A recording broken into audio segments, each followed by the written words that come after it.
wasallam, yang maksudnya barang siapa yang berjalan kepada satu jalan untuk mencari ilmu, menuntut ilmu akhirat dengan niat yang baik, nescaya Allah Ta'ala akan menunjukkan jalan-jalan mereka, mempermudahkan jalan-jalan mereka untuk masuk ke syurga Allah Subhanahu Wa Ta'ala.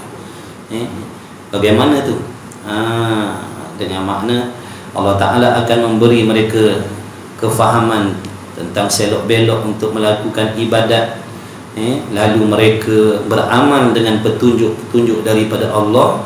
Mereka akan melaksanakan ibadat itu bertepatan seperti yang disuruh oleh Allah, menjauhkan segala pantang larang yang membatalkan ibadat. Jadi apabila amalannya betul diterima oleh Allah, maka banyaklah kebaikannya, maka banyaklah kebajikannya, maka mudahlah dia untuk masuk ke syurga Allah Subhanahu Wa Ta'ala. Sebaliknya, orang yang tidak mahu menuntut ilmu, sudah tentulah amalnya tidak sah dan tidak diterima oleh Allah. Apabila amalan yang kita lakukan itu tidak sah, tidak diterima oleh Allah, maka dia menjadi maksiat. Dia jadi kemaksiatan. Apabila amal kita tidak sah, maka dia jadi maksiat. Bila banyak maksiat, sukarlah kita nak ke syurga Allah. Jadi alhamdulillah, kita kena banyak-banyak berterima kasih kepada Allah, kerana Allah memilih kita dengan kehendaknya, memilih kita. Sedangkan kita ni hamba yang penuh dengan kelalaian, lupa, leka, hubbud dunia, kasihkan dunia, banyak dosa maksiat yang Allah suruh kita tak buat dengan sempurna, yang Allah tinggal, yang Allah larang kita buat dengan sempurna. Yang Allah suruh kita tak buat dengan sempurna, yang Allah larang kita buat dengan sempurna. Kalau mengumpat, sempurna mengumpat. Kalau berdengki, sempurna mendengki. Tiba-tiba kita dipilih oleh Allah. Inilah tanda kasih sayang Allah. Inilah tanda kasih sayang Allah kepada hamba-hambanya yang Allah nak pilih untuk diberi kebaikan, kebajikan. Alhamdulillah. Baik. Allahumma salli ala sayyidina Muhammad. Ini malam Jumaat, tuan-tuan, pahala berlipat kali ganda Allah bagi. Ada orang dah tak merasa malam Jumaat dah. Betul? Hari ni berapa ramai orang tak merasa dah malam Jumaat. Makna dah meninggal dunia. Tapi kita, Allah bagi lagi peluang.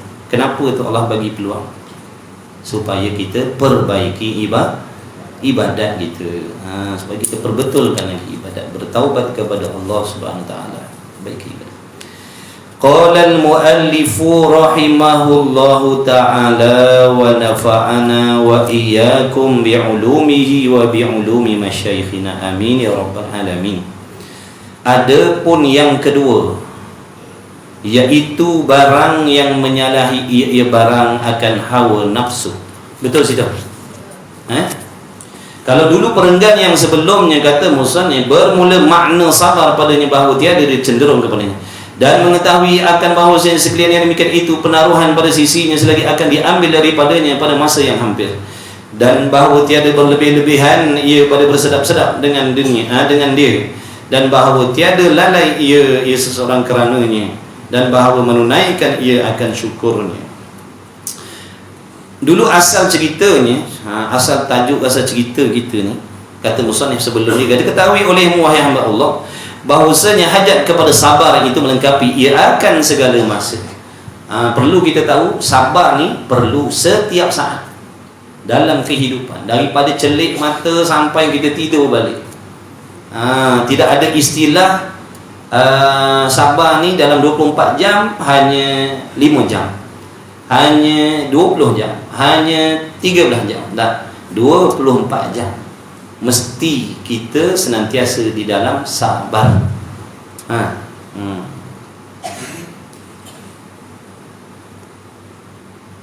Sebab tu dia kata melengkapi ia sabar akan segala masa. Jadi sabar ni tidak ada sakatan, tidak ada batasan. Kalau kita kata hilang sabar tu makna dia gagal lah.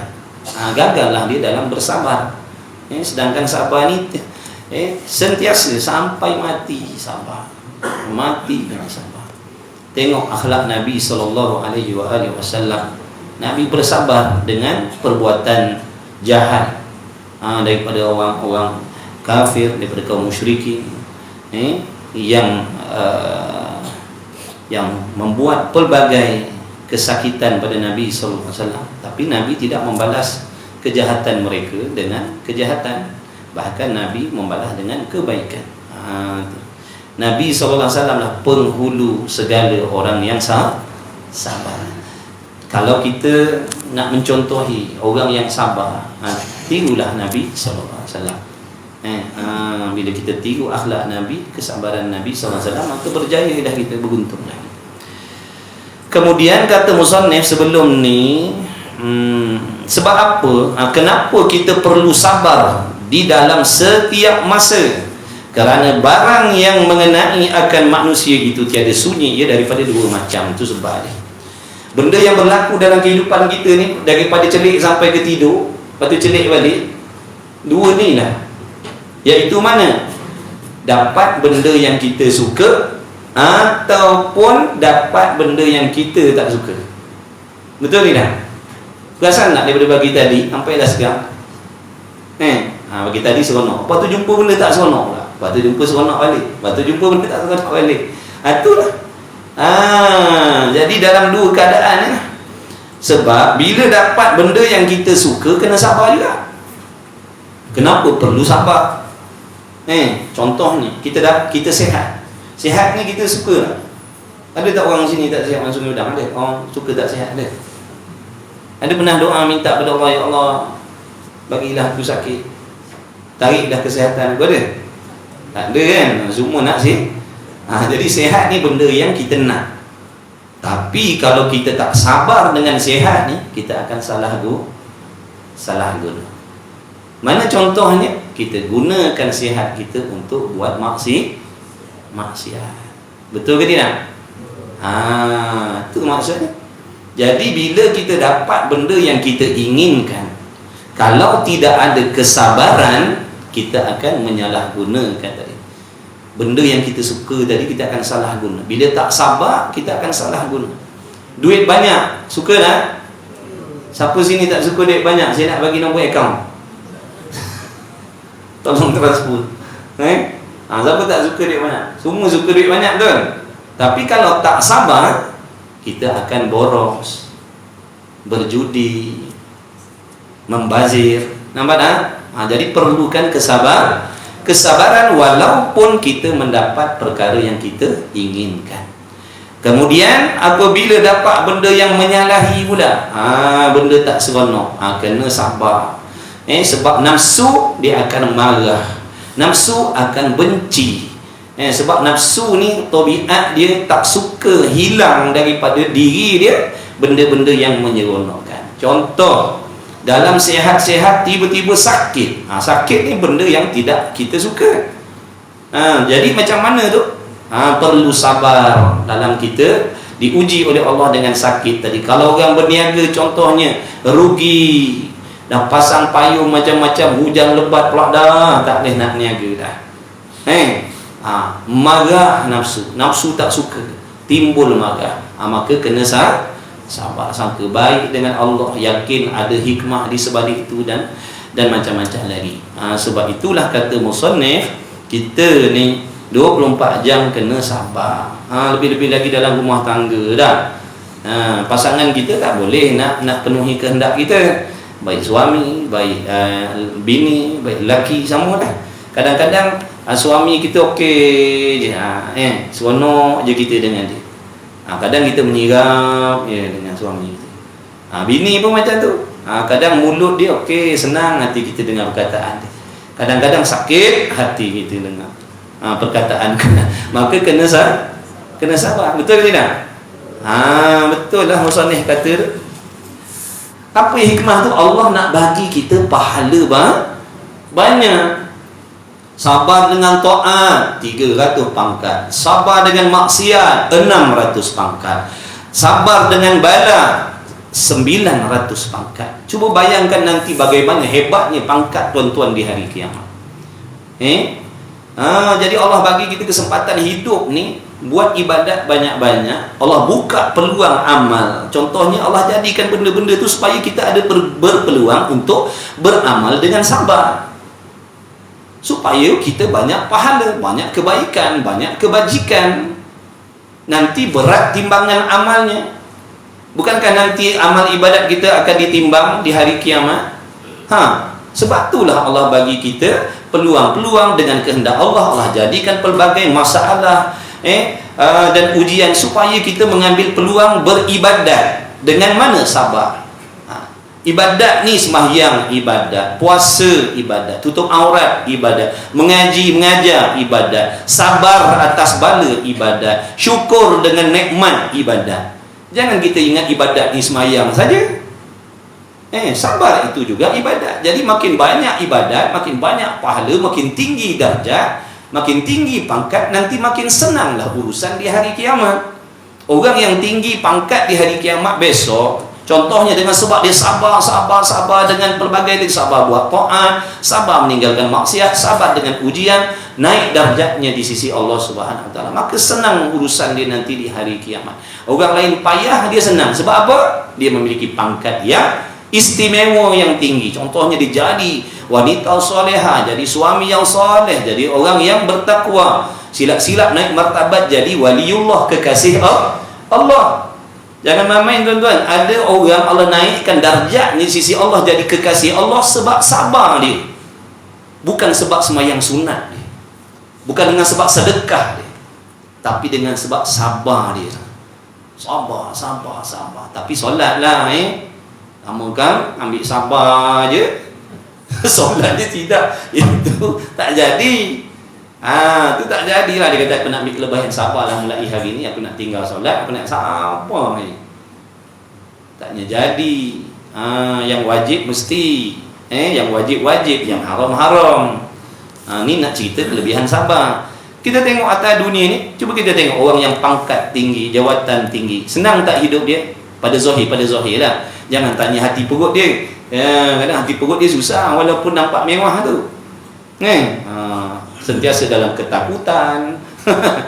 Takut hilang harta dia, takut turun pangkatnya. Itu ketakutan di sebalik orang yang macam tu, walaupun pada zahir nampak senang lenang. Jadi bagaimana gambarannya, bandingannya? Orang yang hebat, darjatnya, banyak duitnya, senang urusan dia atas dunia ni. Mudah nak belanja, mudah nak pergi mana-mana, mudah. Orang lain jalan kaki naik biskar, dia naik kapal terbang, naik helikopter. Sebab apa? Dia ada pangkat tinggi. Tak apa tuan-tuan, kita tak dapat tu atas dunia ni, tak apa. Sebab semua tu akan ditinggalkan sekelip mata. Lagi pula nak memperjuang, nak mendapatkan pangkat darjat tinggi atas dunia ni, makan masa tuan-tuan. Makan masa belas tahun, puluh tahun nak kumpulkan, nak naik pangkat setakat sampai situ tu, 10 tahun. Bila mati, sekelip mata, hilang segala-galanya. Bila mati, pangkat, jawatan, kehebatan tadi tak teman pun kita saat sakaratul maut tadi. Tapi yang dinamakan pangkat darjat sisi Allah ni kekal sampai kiamat besok. Maka usahalah, usaha sungguh-sungguh belajar, fahamkan selok-belok buat amal. Belajar tipu daya syaitan dan nafsu supaya kita boleh jauhkan agar amalan kita selamat daripada rosak. Barulah nanti bawa balik akhirat pahala yang banyak, yang akan memberatkan timbangan neraca amalan kita.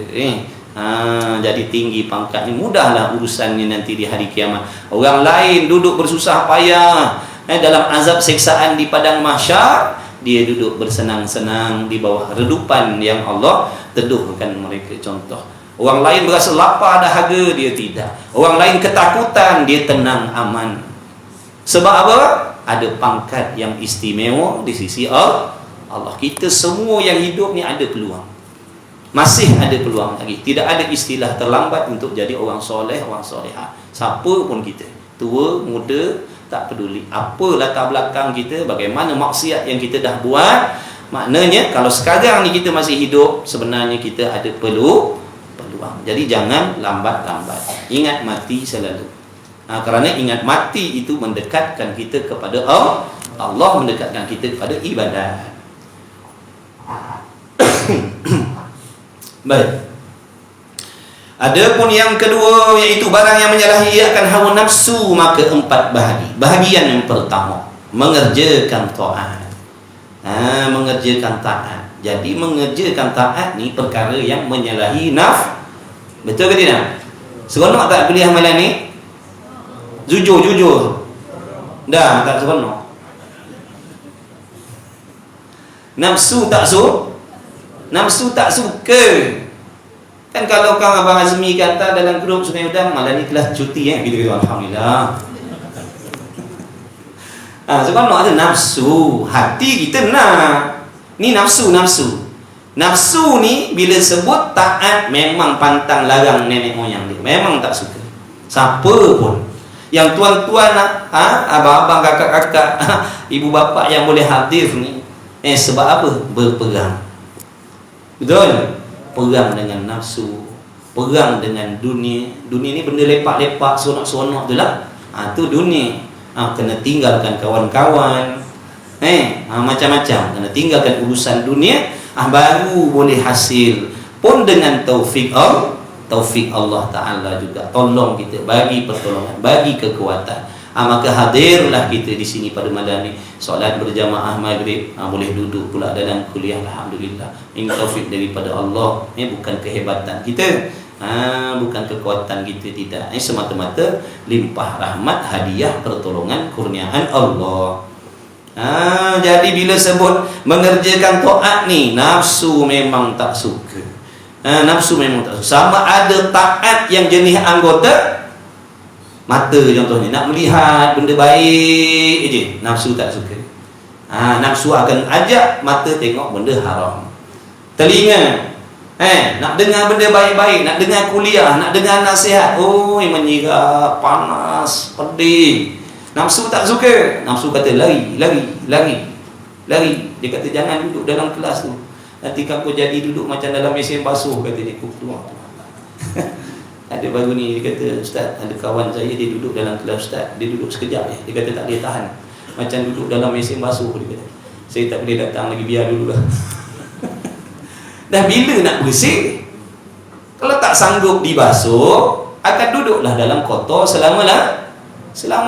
Hati kita memang macam tu. Sebab apa? Rasa pedih, rasa panas, rasa menyirap, rasa menyampah, rasa meluat. Sebab apa? Kotor. Sebab tu orang yang hati dia bila dah bersih besok, dia jadi seronok dah. Kalau jenis kuliah lembut-lembut tak sentuh ni, dia tak seronok. Dia nak yang sentuh hati dia, baru dia puas mengaji.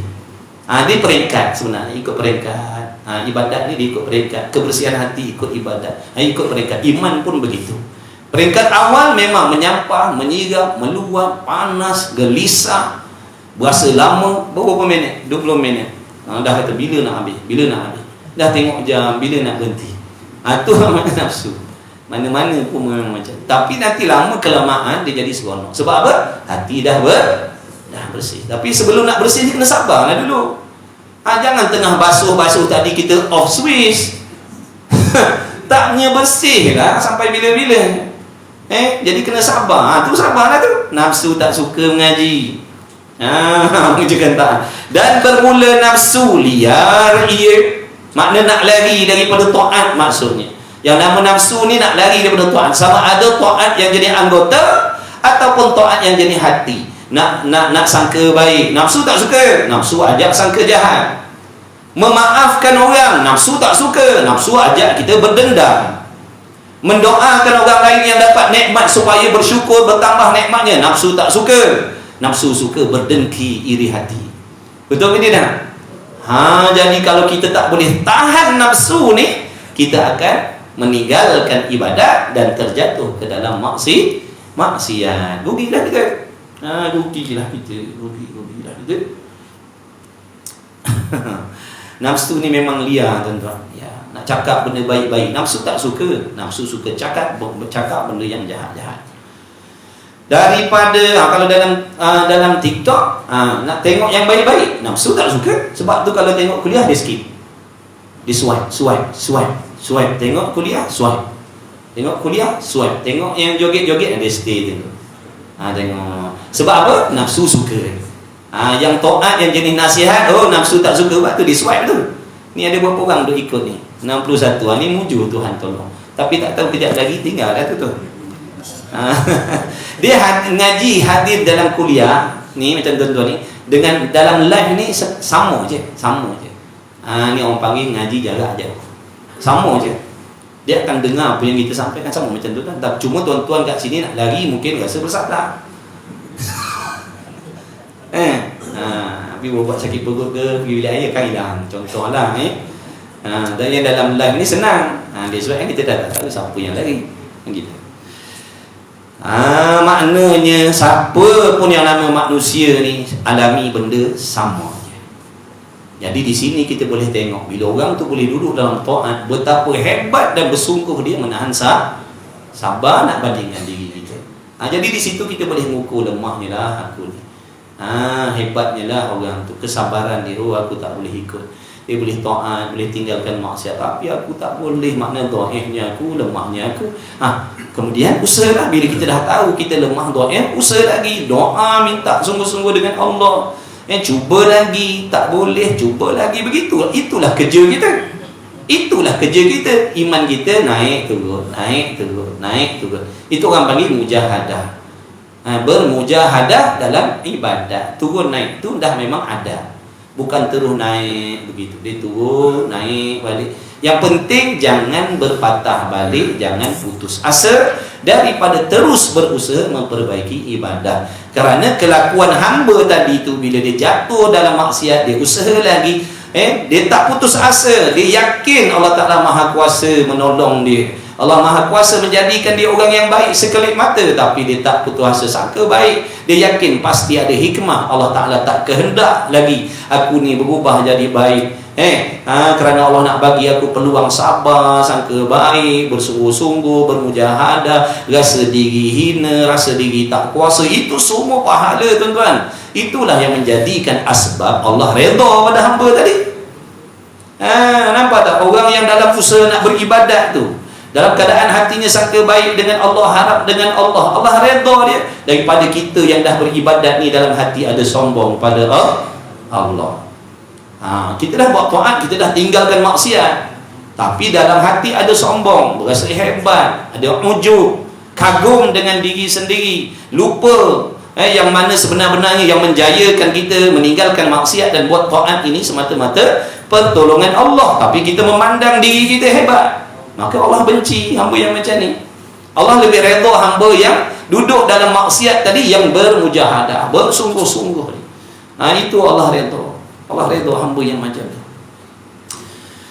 Daripada setengah daripadanya, dan bermula nafsu liat, ia nafsu daripada setengah daripada setengah taat tadi tu. Sebab apa dia kata setengah taat? Kerana ada jenis ketaatan yang muafakat dengan nafsu. Ada jenis taat yang muafakat, kebetulan memang nafsu suka. Yang ni tak berlawan, ini dia tak lari, ni dia buat. Contohnya tahlil, ada kambing, seronok tak? Kan? Perasan tak? Tak perasan? Kan kita biasa seronok je, melompat-lompat dia nak pergi tu. Sebab apa? Ibadat. Bertahlil tu ibadat. Patut ada jamuan makan, orang sedekah makan, kita makan pun dapat pahala juga. Jadi muafakat dengan nafsu, jadi seronok lah. Seronok. Sebab tu dia kata setengahnya. Kerana sebahagian besarnya nafsu tak suka.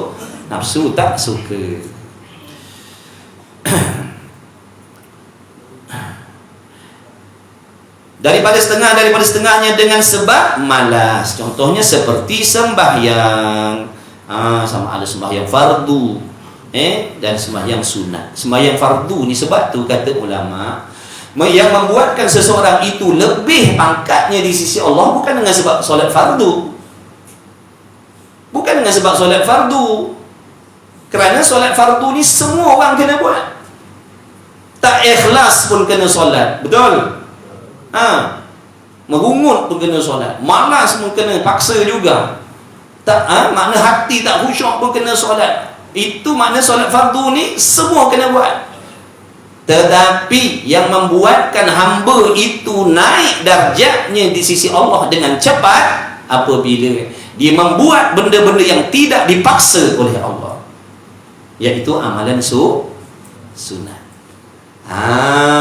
Amalan sunat. Sebab amalan sunat ni nak kena buat, makna nak kena paksa buat. Sebab kita tahu tak diwajibkan, Allah cuma menggalakkan. Sembahyang fardu memang kena buat, tak buat nanti berdosa. Jadi kita mau tak mau teringat, nanti kan dosa kalau tak sembahyang. Buat je dah. Sembahyang sunat dah, tak buat tak berdosa. Tapi apabila hamba tu tadi paksa diri nak buat benda yang Allah tak beratkan, ini yang menyebabkan dia jadi lebih di sisi Allah. Bukan maksudnya sembahyang fardu tu tak afdal, bukan maksud begitu.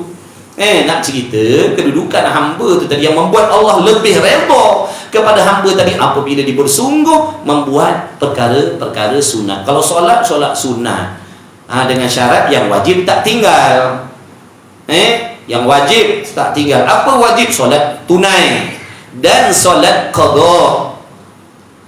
Solat tunai dan solat qada itu yang wajib. Kemudian selain daripada itu dia buat yang sunat juga.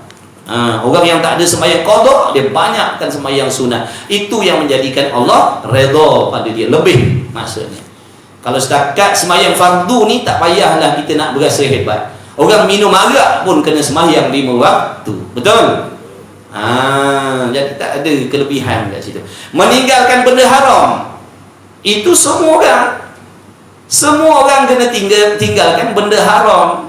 Yang menyebabkan hamba tu jadi hebat di sisi Allah, lebih hebat, lebih Allah redha dia bila dia sanggup meninggalkan benda makruh.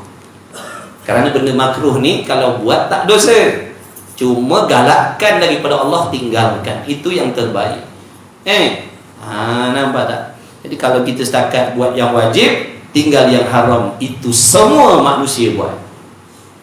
Semua manusia buat. Yang hebatnya ni buat yang sunat, tinggalkan yang makruh. Ini kita tak mampu sangat nak.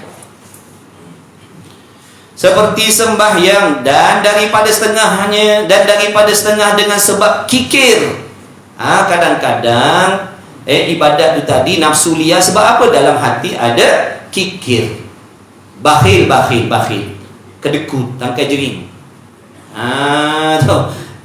Makna kikir ni, dia menahan harta daripada dibelanjakan kepada perkara yang wajib. Itu bakhil. Menahan harta daripada dibelanjakan kepada perkara yang wajib atas diri dia. Contohnya seperti zakat. Zakat. Ni sampai cukup haul, cukup nisab, dia tak nak bayar zakat. Padahal dia dah berkewajipan keluar zakat, dia tak nak keluar zakat. Ataupun dia lari daripada zakat, contohlah. Sebab nafsu tak suka. Pada nafsu nanti mengurangkan harta dia.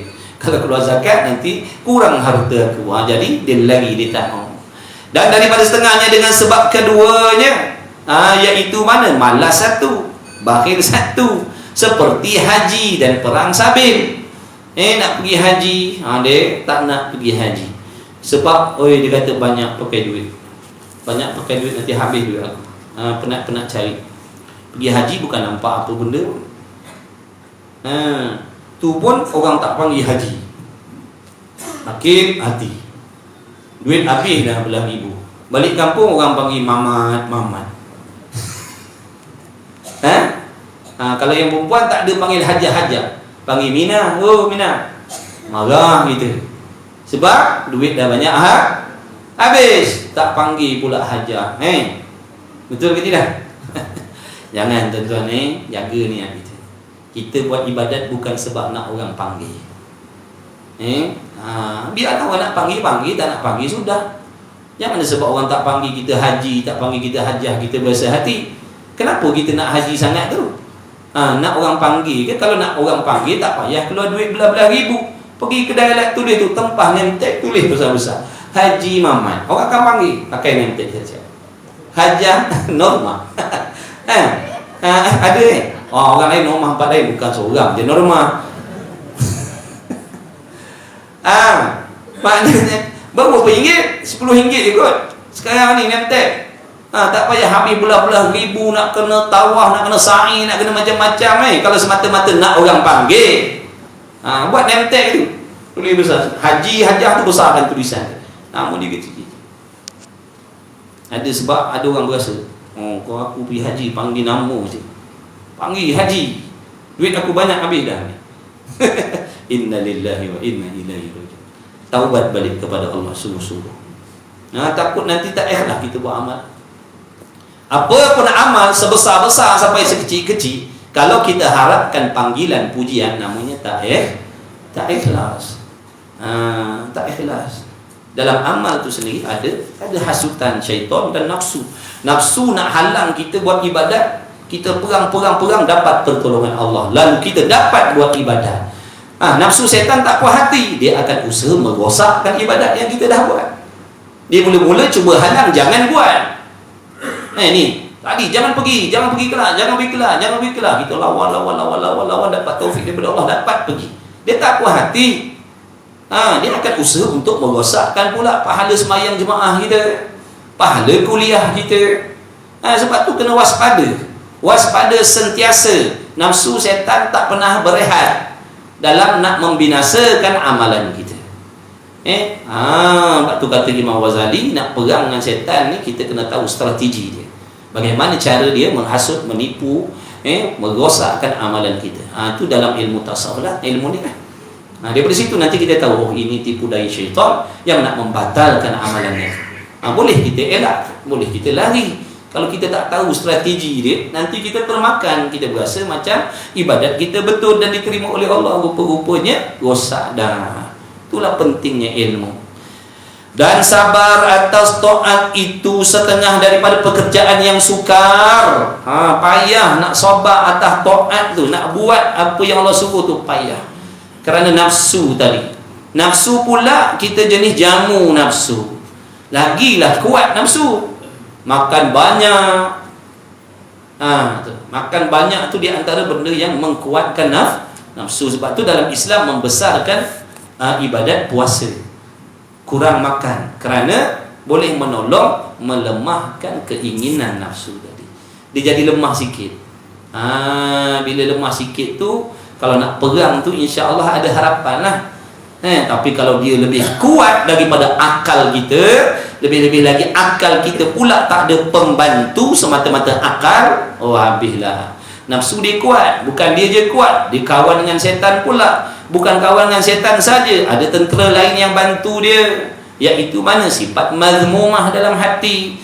Ni tiga geng ni, tiga sekawan nafsu, setan, sifat mazmumah. Ni tiga-tiga ni kawan rapat, bertolong-tolongan dalam nak merosakkan ibadat kita. Yang nak berperang dengan tiga ni siapa? Akal kita, kewarasan kita. Kita nampak yang ni baik, yang ni buruk, tu akal. Tapi kalau akal semata-mata akal, tidak ada penolong, pembantu, maknanya 3 lawan 1. 3 nafsu gabung dengan setan, gabung dengan penyakit hati tadi. Ujub, riak, takabur, sum'ah tadi tu, bakhil dan macam-macam, sangka jahat, sangka buruk, dengki, dendam. Tu maksud dia. Ini pembantu dia tadi. Jadi 3 lawan 1. Akal semata-mata nampak benda tu baik, nak berperang dengan nafsu yang kata jangan, setan hasut begini, sifat mazmumah pula kata begitu. Macam mana kita nak menang kalau dah 3 lawan 1? Jadi kata ulama, kena kuatkan akal kita, kena cari pembantu dia, kena cari tentera dia, iaitu mana? Ilmu akhirat, ilmu agama, ilmu akhirat. Itu pembantu akal, pasukan yang nak menolong akal dalam nak berperang dengan nafsu, setan dan sifat mazmumah tadi. Yang pertama akal, kemudian jangan dibiarkan akal semata-mata akal, kena cari pembantu, iaitu ilmu yang bermanfaat, ilmu agama, ilmu akhirat, ilmu tasawuf, tauhid dan sebagainya, supaya akal kita tadi jadi kuat, jadi teguh, jadi mantap, jadi gagah. Kemudian satu lagi apa? Sifat mahmudah, sifat terpuji. Jadi nanti 3 lawan 3. 3 lawan 3. Bila 3 lawan 3 sengit lah peperangan dia. Ada kala menang, ada kala kalah, ada kala menang, begitu. Tapi kalau 3 lawan 1 tadi, tu yang isi tersungkur macam gitu. Itu yang asyik suku je, diajak mengumpat, okey. Diajak dendam, okey, beres. Jangan solat, beres. Dedah aurat, baik. Lagi kuliah, okey. So apa?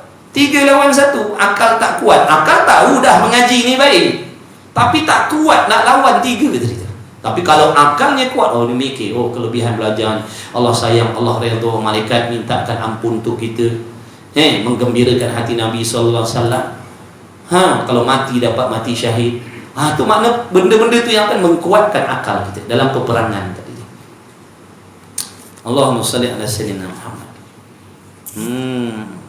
Sebab tu dia disuruh belajar supaya akal kita ni jadi kuat. Sebab kalau akal kita semata-mata akal tidak dijaga oleh ilmu, samalah akal kita dengan akal orang bukan Islam. Kan? Orang bukan Islam, dia berakal tak? Dia waras tak? Waras. Kita waras tak?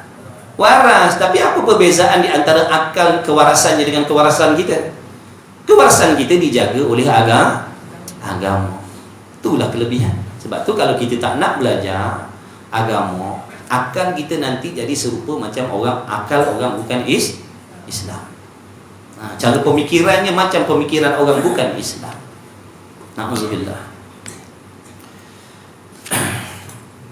Dan berhajat orang yang mengerjakan taat itu kepada sabar atas 3 masa. Nak buat taat kena sabar atas 3 kelakuan 3 masa. Masa yang pertama, dia nak kena sabar ni pada permulaan ibadat. Permulaan ibadat. Sabar sebab apa tu? Dengan menghasilkan ikhlas. Nak menghasilkan keikhlasan tu bukan senang. Nak buat semata-mata nak cari redha Allah bukan senang.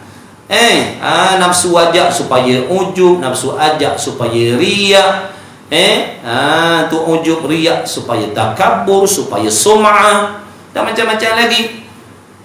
Jadi nak kena mengerjakan ibadat dengan ikhlas tadi tu. Dan sabar daripada umpama riak. Kena melawan nafsu kita yang mengharap-harap agar dipuji-puji. Apa erti riak?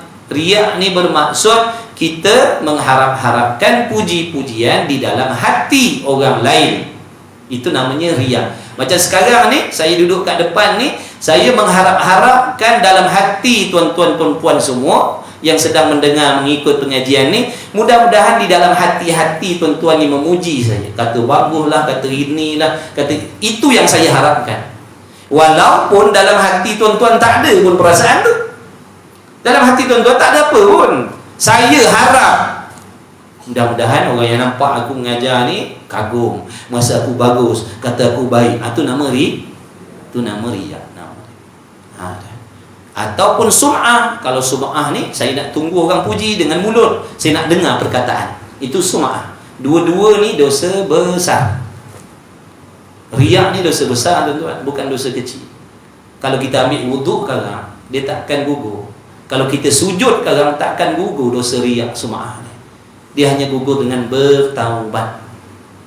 Jangan kita ingat riak, ujub, takabur dosa kecil, pergi balik masjid nanti kan bersih balik. Dah taubat. Kena menyesal dan sebagainya. Azam tak ulang lagi dan sebagainya. Belajar bab taubat sana. Masa yang pertama pada permulaan mengerjakan ibadat dengan menghasilkan ikhlas dan sabar atau umpama riak. Makna nahan hati nafsu nak ajak tu. Nafsu mengharapkan puji-puji. Jadi akal kita ni yang nak kena jaga. Lawan kehendak nafsu yang mengharapkan puji-puji tadi. Contohnya akal kita mengingatkan dosa besar, habis pahala amal, Allah benci walaupun pada zahirnya beribadat. Apa lagi? Ingatkan tu tadi. Kemudian ingat aku boleh beribadat ni, semayang ke, puasa ke, mengaji ke, mengajar ke, kena ingat ini semata pinjaman Allah. Tak boleh nak bercakap walau satu huruf kalau tidak diizinkan oleh Allah. Tak boleh nak mengingat apa yang nak dicakapkan kalau tidak diberi akal fikiran oleh Allah. Itu tadi maksudnya. Akal tadi bila ada ilmu, dia akan fikir macam tu. Nak melawan dengan riak yang nak mengajak memuji-muji tadi tu, supaya orang puji. Jadi kita kena sedar perbuatan ibadat kita ni semata-mata kemurahan Allah. Allah yang tolong, Allah yang bagi taufik. Kalau Allah ambil nyawa kita tadi, jangan kata sembahyang puasa, tak ada dah kita sekarang.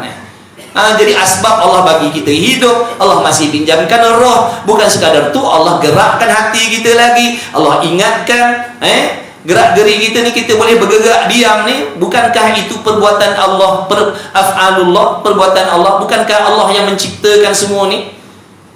Yang kita boleh mendengar, yang boleh bercakap ni, bukankah Allah yang sedang menjadikan? Ini contoh peperangan tadi. Bila akalnya ada ilmu, dia akan memikirkan benda-benda macam tu, sehingga tertolaklah keinginan mengharapkan pujian. Maknanya kalau aku harap orang puji, aku bodoh. Kalau aku harap mengharapkan puji-pujian, aku bodoh.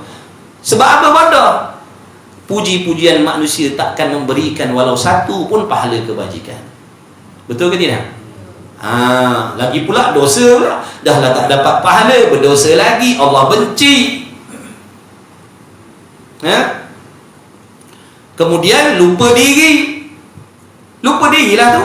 Dia tak ingat, dia tak sedar yang dia mampu buat ibadat tadi semata-mata pertolongan Allah. Itu Z, zahir dan batin, pertolongan Allah.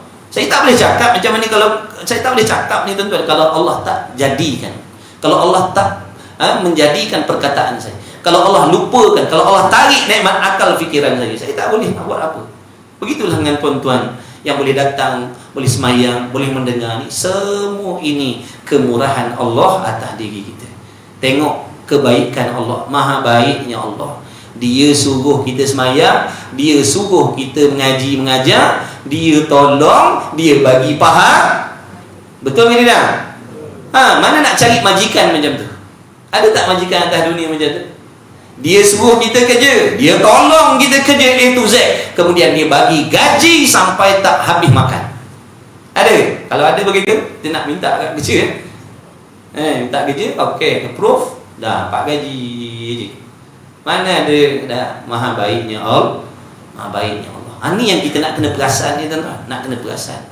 Jangan leka, jangan lupa. Allah tolong kita setiap saat, setiap detik, setiap waktu. Allah tolong kita, Allah gerakkan hati kita, Allah gerakkan anggota tu kita ibadat, kemudian Allah bagi pula pahalanya. Itulah dia Allah. Maha baik, maha baik, maha baik Allah. Kemudian gaji yang dibagi itu pula tak habis makan sampai bila?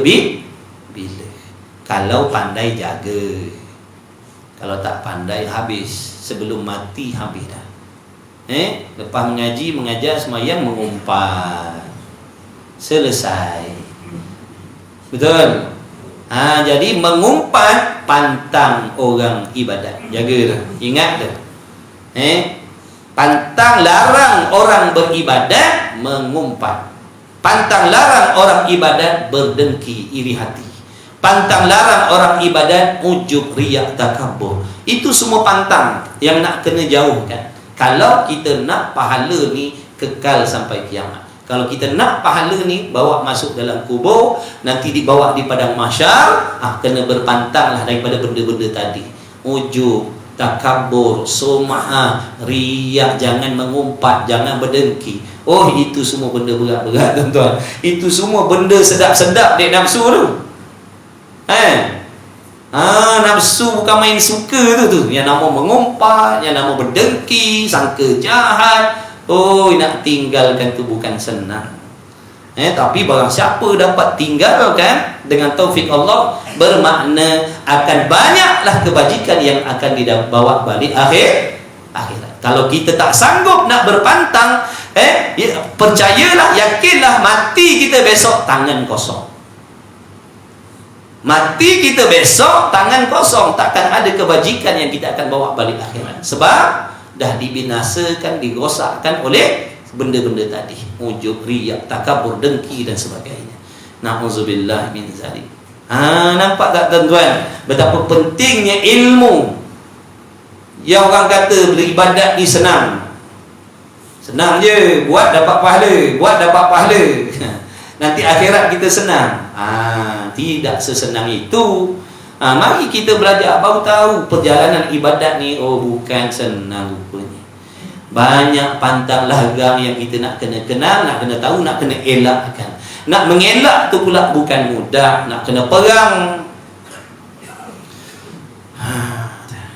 La haula wala quwata illa billah. Itu kena minta tolong dengan Allah, rendah diri dengan Allah, minta tolong dengan Allah sungguh-sungguh. Insya-Allah jangan putus asa. Tu yang pertama tadi, pada permulaan ibadat dengan mengerjakan, dengan menghasilkan ikhlas. Ikhlas ni, nak dapat ikhlas ni pun kena belajar tuan-tuan. Bukan tiba-tiba ikhlas tu datang dalam diri. Kena faham ikhlas tu apa. Kena faham lawan bagi ikhlas tu apa pula. Lawan bagi ikhlas tu banyak. Ujub lawan ikhlas, takabur lawan ikhlas, riak lawan ikhlas, sum'ah lawan ikhlas. Jadi banyak lawan ikhlas. Kita kena kenal lah lawan-lawan dia tadi. Dan sabar atau umpama riak. Riak ni bukan semata-mata sekarang tuan-tuan. Tipu daya setan ni dia perangkap kita. Kalau dia tak dapat hasut kita supaya riak sekarang, dia akan bisik begini. Dia kata, sabar, sekarang sorokkan amal ibadat kamu. Sorokkan. Jangan bagi tahu. Nanti batal pahala. Nanti kau akan riak, katanya setan. Dia bijak setan ni. Dan memang Allah ciptakan dia untuk menipu. Jadi jangan kita nak sombong kata hebat boleh lawan setan ni. Bukan lawan kita. Dia makhluk yang hebat. Sebab pencipta dia hebat. Betul ke tidak? Allah maha hebat. Jadi segala apa yang Allah ciptakan semua hebat. Kalau malaikat hebat dalam bentuk contohnya ketaatan, kebaikannya hebat. Nabi Rasul hebat. Setan juga hebat. Iblis juga hebat. Nafsu juga hebat. Sebab pencipta dia tu Allah. Allah kehendak menciptakan benda-benda itu sebagai penghalang, pengganggu, percubaan untuk hamba-hambanya dalam nak mentaati Allah. Allah yang kehendak mengadakan rintangan itu supaya kita hamba ni tadi bermujahadah, bersungguh-sungguh. Daripada kesungguhan itulah jatuh bangun itulah yang menjadi asbab pahalanya banyak. Allah ampunkan dosa-dosa ni tuan-tuan gugur dengan sebab mujahadah dalam ibadat tadi. Dalam kita berperang, dalam kita bersabar tadi tu, Allah gugurkan dosa-dosa kecil. Dosa-dosa kecil kita gugur dengan bermujahadah ibadat. Jadi setan dia kata, nafsu kata, sekarang ni suruhkan ibadat. Jangan tunjuk, jangan bagi tahu. Okey dah tu. Tak apa dah situ, betul dah situ. Jangan risau. Satu masa orang akan tahu siapa kau. Jangan risau. Satu masa orang akan tahu yang kau orang soleh. Tang situ yang kita terperangkap. Maknanya bila nafsu bisik macam tu, kita jadi satu. Kalau maknanya nanti lama kelamaan orang akan tahu juga ibadat, aku ni ahli ibadat, okey walaupun selepas mati. Contoh setan kata sabar, nafsu kata sabar, sekarang ni sorokkan ibadat. Satu masa nanti orang akan tahu yang kau banyak ibadat, yang kau banyak bersedekah, yang kau banyak berwakaf. Sekarang ni biar orang tak tahu. Kau jangan risau, jangan nak sedih orang tak tahu kau buat ibadat. Satu masa orang akan tahu. Boleh jadi nanti bila kau mati, orang akan menceritakan kebaikan kau. Dan akhirnya orang tahu yang kau banyak ibadat. Lalu kita pun okey macam tu. Yang orang seronok dengan ibadat kita. Habis juga tuan-tuan. Kena juga perangkap dia. Maknanya jangan mengharapkan puji-pujian orang ni selama-lamanya, maksudnya. Selama-lamanya jangan ada hati kita ni suka seronok orang puji amalan kita. Itu yang kata riak tadi. Setan ni dia bijak, dia tak boleh perangkap sini, dia perangkap cara lain, cara macam tadi. Kadang-kadang kita mengharapkan pujian sekarang, tapi setan ni tadi dia ajak kita apa? Jangan harapkan pujian sekarang. Nanti lama kelamaan orang akan tahu.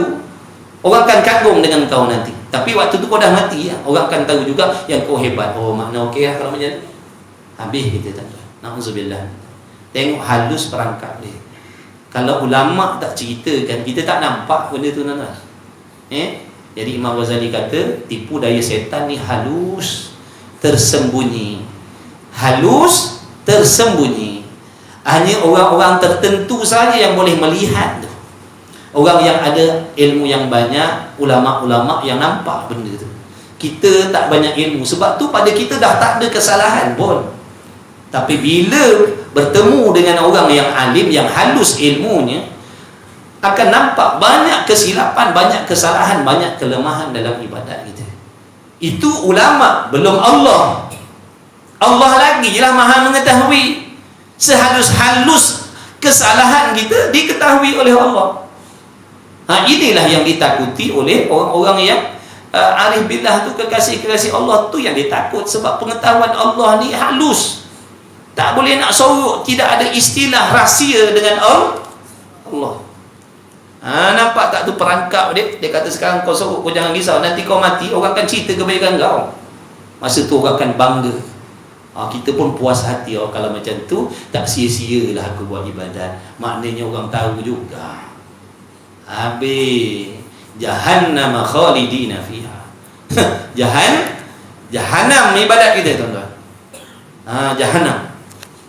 Sebab apa? Dipanggil kita ni orang yang mengharapkan puji-pujian dengan ibadat yang kita buat waktu kita hidup ataupun selepas kita mati. Sama juga namanya riya. Masa yang kedua iaitu pada ketika mengerjakan taat. Tadi sebelum ni sewaktu buat ibadat. Seperti tiada malas ia daripada menunaikan segala fardunya dan sunatnya ibadat. Makna jangan malas, sebab nafsu ni malas, lembik, lemah, lesu, lemau nak buat ibadat. Masa yang ketiga kemudian daripada selesai daripada mengerjakan ibadat, dah lepas ibadat pun nak kena sabar juga. Macam mana pula tu? Apa yang dimaksudkan sabar selepas ibadat? Iaitu bahawa sabar ia daripada menyebutnya, daripada menceritakan kepada orang. Kadang mulut kita ni nak cakap ni, kau nak tahu lah, Mamat, macam mana ni pagi ni tu sarapan mata kuyut. Alah, malam tadi tu, malam tadi nak cakap tapi tak cakap direct, nanti orang tahu. Malam tadi tu dah mata tak boleh tidur, bangun dah semayang lebih kurang. Makna nak bagi tahu kita ada semayang malam tadi. Sama cerita je tuan-tuan, kena juga kita. Sebab mulut dia nak cerita, tak puas hati kalau orang tak tahu yang malam tadi kita bangun sembahyang. Nama dah mata mengantuk je kau ni, apa kau buat malam tadi? Kita pun sedang molek ni. Ni soalan memang aku tunggu soalan. Nama tadi, daripada tadi makan daripada order sampai kau ticak ni 2 keping, tak ada yang menanya. Ni kau tanya pula, sedang molek lah, puas hati. Baru betul ibadat. Kalau tak rasa macam tak puas, macam tak ikhlas. Orang pun tanya kita pun, lah malam tadi adalah bangun lebih kurang tak boleh tidur, semayang lah 30 rakaat malam tadi. Kawan kita pun kita pun puas hati. Sebab apa? Dah menceritakan. Mana orang dah tak habis amalan kita, habis pahala tahajud malam tadi, dapat mengantuk sahaja, pahala habis. Sebab ni tak sabar ni nak ceritakan juga supaya orang tahu. Na'udzubillah min zalik. Pukul 2-3 pagi kita hantar dalam grup, oi bangun sembahyang. Ketiga 3:30 pagi, oi bangun sembahyang. Itu kembali pada niat dia. Dia nak berdakwah tak apa. Mana niat, seandainya kita menghantar benda-benda macam tu dengan niat nak memaklumkan kepada orang yang aku bangun sembahyang, maka rosaklah ibadat kita. Tapi kalau baca tu malam sekarang, jangan tuan-tuan balas, woi kau ni riak, jangan. Wajib sangka wajib sangka baik. Ni makna bahagian kita. Contohnya kita nak mengingatkan, nak mengajak kawan-kawan ngaji, nak ajak kawan baca Quran, nak ajak kawan bangun tahajud. Jaga niat kita. Jangan niat kita duk type, duk send tadi nak bagi tahu orang sebenarnya yang kita bangun ibadat. Itu salah. Tapi kalau niat kita ikhlas nak mengajak kawan-kawan kita, yang contohnya ada waktu tu pukul 2-3 pagi masih duk seronok dengan TikTok dan sebagainya, jom sembahyang contohnya. Niat nak mengajak kepada kebaikan, bukan niat nak bagi tahu orang yang kita bangun sembahyang. Halus kan dia punya tipu daya. Halus kan? Sikit salah pijak habis. Salah langkah rosaklah ibadat kita.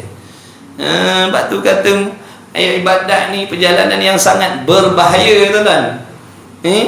Kalau kita main ibadat tanpa ilmu, habislah ibadat kita. Besok tercengang melopong, ya Allah, mana pahala dulu atas dunia, macam-macam aku buat, apa benda amal yang aku tak buat. Rupa-rupanya Allah tak terima. Sebab salah langkah. Rugilah kalau kita hidup tak nak mengaji, tak nak ambil tahu. Rugi.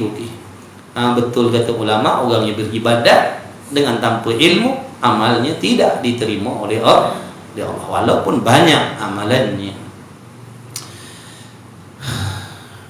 Sabar ia daripada menyebutnya dan menzohirkannya kerana riak dan sum'ah. Jadi dicakap juga tadi supaya orang, dalam hati kawan kita tadi yang sama-sama makan di channel tadi, hebat ni, patutlah mata dia selalu tengok mata macam tu hari-hari. Maknanya setiap malam dia ni bangun tahajud punya ni. Kita pun puaslah dalam hati kita. Baru tahu selama ni kau pandang ke sebelah mata, baru tahu pagi ni aku orang bangun dia tiap malam. Apa suruh kau tanya tadi, kan aku dah beritahu. Kita nak, padahal kawan kita tu buat tak peduli je. Kawan kita tu dia buat tak peduli je, dia dengar cerita tu buat tak reti je, tak ada dia nak puji kita. Kita ni yang riak. Sebab apa? Mengharapkan puji. Dia bukan syarat orang tu puji baru riak dah. Dia tak puji, kita harap orang puji, riak dah tu. Padahal orang tak puji-puji kita yang perasan. Sum'ah ni makna nak dengar. Kawan kita cerita, kau bangun mayang ni, kita puas hati, sendawa dah makan, alhamdulillah. Pada malam tadi tak sendawa-sendawa, tak puas. Sebab orang tak tanya, orang tak tahu. Allah, macam mana cara ni tuan-tuan nak bersihkan kesalahan ni? Taubat kepada Allah. Taubat Allah akan gantikan dengan kebajikan yang lain. Itu kelebihan taubat pula. Sebab tu orang yang taubat ni Allah akan gantikan pahala-pahala yang dah rosak jahanam tu, Allah akan gantikan. Jangan risau, Allah Maha Kaya. Dia tak jadi miskin, dia tak jadi rugi membalas amalan-amalan ibadat ni yang dah rosak. Allah balas dengan kebaikan yang lain. Allah Maha Kaya, tuan-tuan. Tak jadi miskin. Allah Ta'ala nak menggantikan pahala-pahala amal yang dah musnah, yang dilakukan oleh ibadat makna hamba-hambanya yang sudi mengaku berdosa bersalah dengan Allah, minta ampun kepada Allah. Allah akan bayar lebih daripada itu lagi. Jangan kita ingat Allah Ta'ala rugi. Dah, dia tak rugi. Allah bagi tawaran pula. Kalau kau taubat, dia akan balas, dia akan gantikan dengan kebajikan yang lain. Tapi kalau kita tak nak taubat, itu kesalahan kita. Jangan salahkan Allah. Allah dah bagi kita akal, boleh fikir mana yang untung, mana yang tidak, dan usaha. Tuan rumah dah siapkan kendi untuk cuci tangan. Jangan salahkan tuan rumah bila kita makan, tangan kita kotor, kena baju, kena pakaian. Jangan salahkan tuan rumah. Tuan rumah dah siapkan kendi basuh tangan. Siapa suruh kita tak basuh tangan? Nampak dah? Jadi kalau kata makan kenduri memang adat tangan kita akan kotor dengan kuah-kuah dan sebagainya. Tapi bila kita dapat makan, kita tak nak cuci tangan, terus seduk poket contohnya, itu salah kita. Tuan rumah dah siapkan tempat basuh tangan, kita yang tak nak basuh, tu salah kita. Maknanya Allah Ta'ala yang tetapkan kita jatuh dalam maksiat dengan izin Allah, dengan kehendak Allah. Itu akidah kita di Sunnah wal Jamaah. Bukankah kita ada akal pikiran? Bukankah kita tak tahu Allah Ta'ala suruh bertaubat kalau buat dosa maksiat? Dan Allah akan gantikan dengan kebajikan. Kenapa kita tak usaha taubat? Kenapa tak usaha? Allah tahu, hamba-Nya usahakan tidak, Allah tahu. Sebab tu kita tak boleh lari nak menyalahkan takdir. Tak boleh. Sebab Allah bagi kita akal. Kita dah nampak yang ni baik, yang ni buruk. Sejauh mana keinginan kita nak usaha, nak cuba, nak buat. Jangan nak menyalahkan Allah. Jangan nak menyalahkan Allah.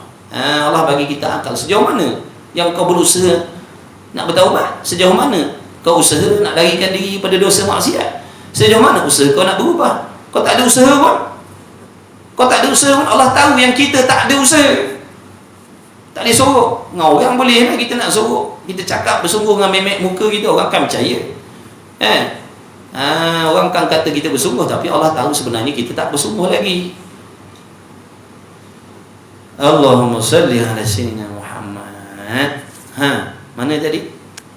Mana jam berapa? 9:03 minit. Habis dah masa.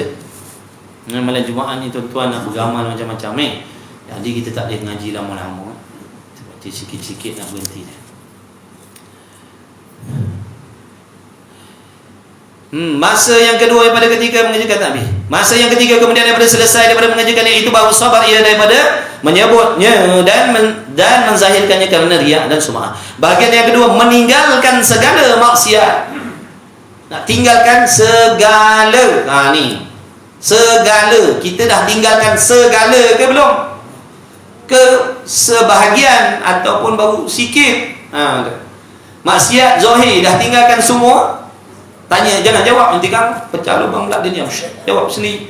Jangan kata kan kita ngaji ni nak tilik diri kita sendiri. Maknanya maksiat zahir kita dah tinggalkan semua ke belum? Kita sendirilah tahu jawapannya. Tuan rumah dia yang tahu barang perabot yang ada dalam rumah dia. Maknanya kita tahulah apa maksiat yang kita dah buat, apa maksiat yang belum kita tinggalkan. Kita lah yang tahu. Jangan cerita dengan orang, itu aib. Itu aib, jangan cerita dengan orang. Itu urusan kita dengan Allah, jangan cerita dengan orang. Kecuali kita cerita dengan kawan kita nak minta nasihat, ataupun guru kita nak ceritakan nasihat, macam nak minta nasihat macam mana? Tok Guru, cara saya nak meninggalkan maksiat gini. Macam mana? Apa yang perlu saya buat? Itu lain. Kalau semata-mata nak bagi tahu, tak boleh. Itu aib. Kita simpan. Allah tutup dah tu. Kita ni boleh duduk dan surau sesama ni sebab Allah tutup aib kita. Kalau Allah dedahkan dosa-dosa kita ni, tak ada orang nak bertemu dengan kita. Saling melarikan diri.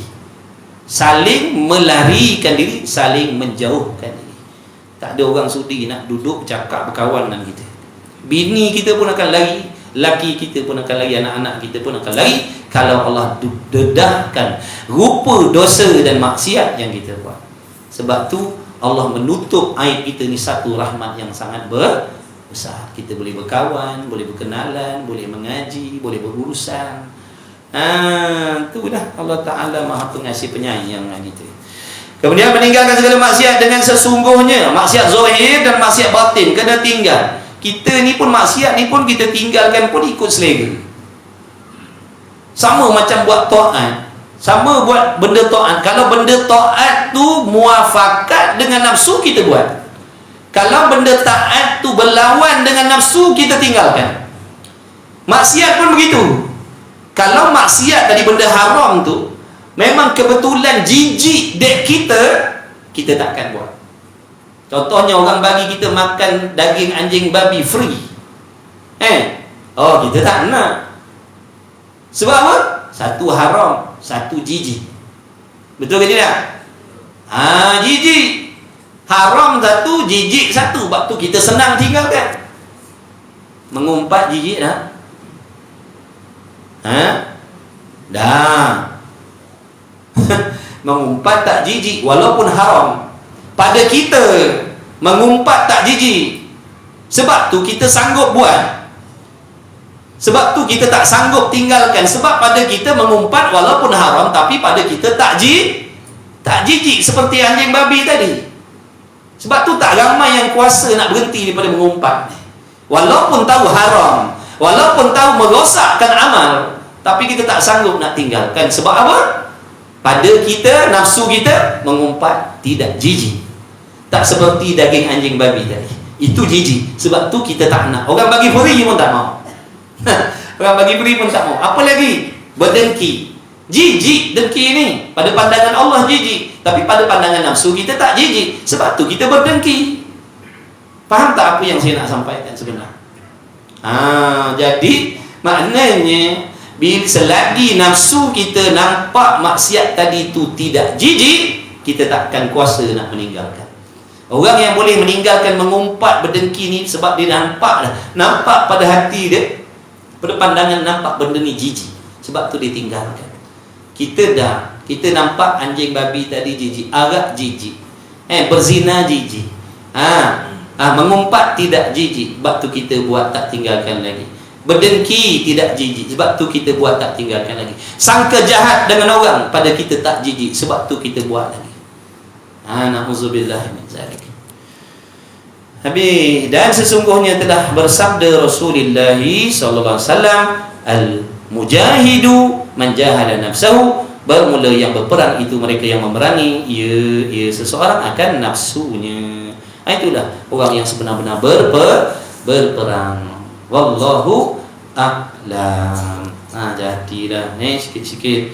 Mudah-mudahan Allah memberikan ilmu yang bermanfaat. Mudah-mudahan ada benda yang kita boleh bawa balik malam ni dalam hati kita. Mudah-mudahan Allah ampunkan segala dosa-dosa kita, mak bapak kita, ibu bapa mertua kita, isteri dan anak-anak kita, kawan-kawan kita, kenalan kita, jiran tetangga kita. Semua kita ni ada salah silap tuan-tuan.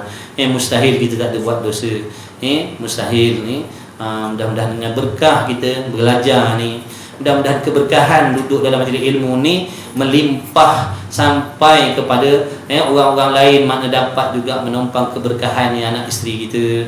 Ada yang tak datang, mudah-mudahan dengan sebab suaminya, bapaknya, datuknya, kawannya dan sebagainya datang hadir majlis ilmu, mudah-mudahan mereka pun dapat keberkahannya. Amin ya rabbal alamin. Mudah-mudahan dipanjangkan umur kita semua dalam kebaikan, dipanjangkan umur, diberi kesihatan, keafiatan yang sempurna agar dapat kita berusaha menggunakan kesempatan itu untuk berusaha memperbaiki amalan kita, perhubungan kita di sisi Allah. Mudah-mudahan diluaskan rezeki antum semua, diberi rezeki yang halal, yang berkah oleh Allah, dipermudahkan segala urusan dunia dan akhirat, dikabulkan segala doa dan hajat yang tersurat, yang tersirat. Sesungguhnya Allah Ta'ala Maha mengetahui. Mudah-mudahan dilahirkan di kalangan kita, keturunan kita sampai kiamat, anak-anak yang soleh, yang solehah, yang bertakwa. Mudah-mudahan Allah jadikan kita semua hamba yang bertakwa. Tak kira lelaki, tak kira perempuan, suami, isteri, datuk, nenek, moyang, apa saja jawatan kita atas dunia ini. Mudah-mudahan Allah jadikan kita orang yang takut kepada Allah Subhanahu Wa Taala. Mudah-mudahan husnul khatimah kita semuanya diberi, direzekikan oleh Allah mati husnul khatimah, dapat mengucap 2 kalimah syahadah akhir kalam kita. Mudah-mudahan mendapat nikmat di dalam kubur nanti. Mudah-mudahan dibangkitkan bersama para solehin, para nabi-nabi, rasul-rasul. Mudah-mudahan kita berpeluang mendapat syafaat Nabi Muhammad sallallahu alaihi wasallam. Mudah-mudahan Allah ampunkan segala dosa-dosa ibu bapa kita yang masih hidup ataupun yang dah pergi. Mudah-mudahan Allah ampunkan dosa-dosa yang sekaliannya. Amin ya rabbal alamin, dengan berkat Nabi Muhammad sallallahu alaihi wasallam. Bismillahirrahmanirrahim. Alhamdulillahirabbil alamin, wassalatu wassalamu ala Rasulillah wa ala alihi. Allahumma rabbana fa'na bima 'allamtana, rabbana 'allimna alladhi ma yanfa'una, rabbana faqih ahlana wa qurabati lana fi dinina ma ahli kutri musa wa dzakar. Wa sallallahu ala sayyidina Muhammad walhamdulillahirabbil alamin. Taqabbalallahu minna wa minkum, taqabbal ya karim.